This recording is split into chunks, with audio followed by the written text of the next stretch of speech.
It's very rare that we get a sequel so quickly after the original, but I'm going to give you my thoughts and reaction to Fear Street 1978 right after the jump.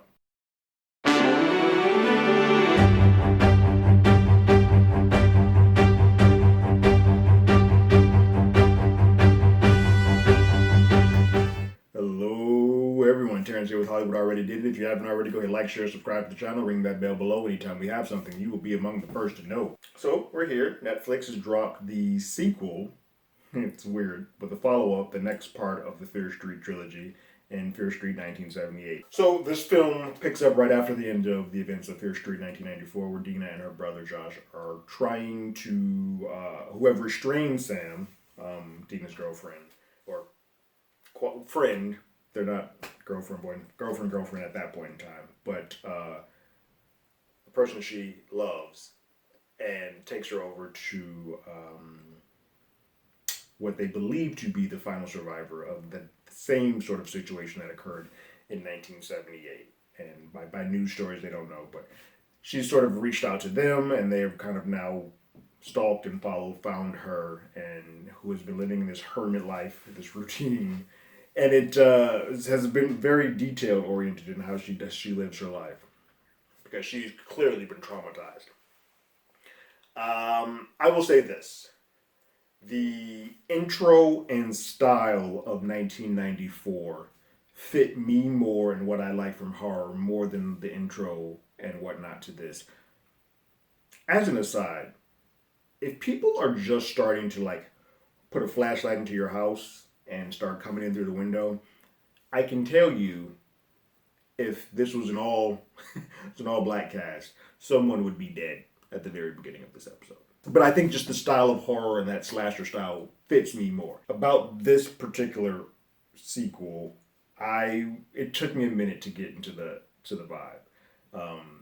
It definitely is a product of the time of those 1978 type horror movies like Friday the 13th, where there is a great deal of time spent establishing the characters.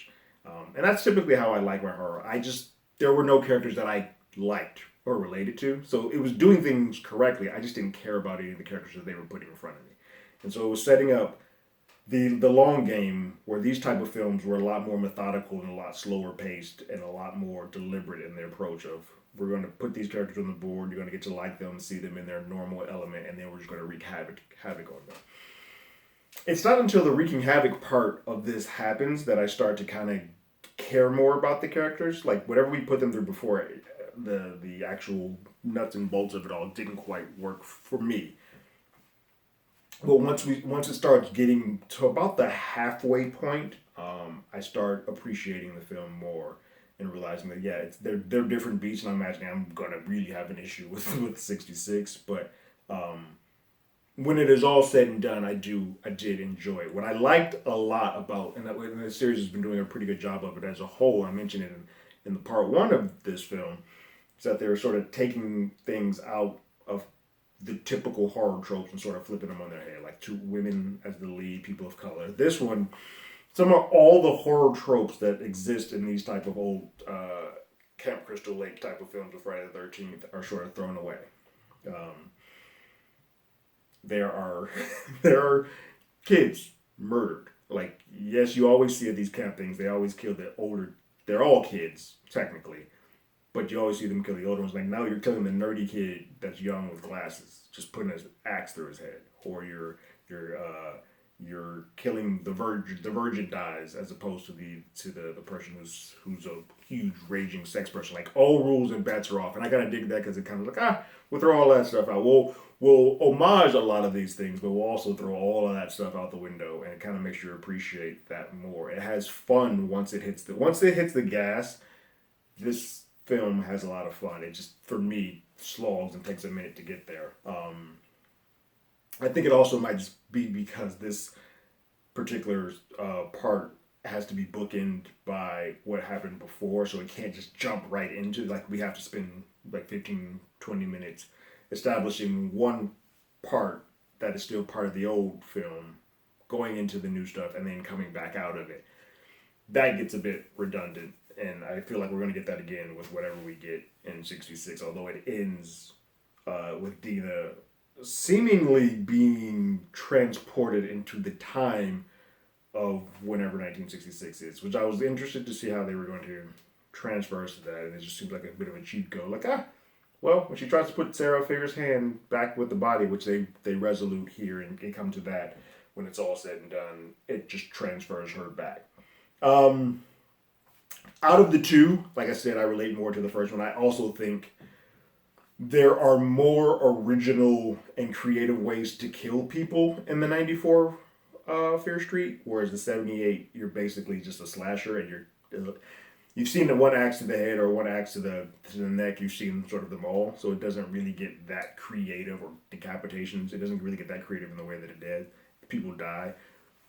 For horror movies, as a general rule, if you can give me one super creative death that every time I think about that film, I can just call back and just say bread slicer.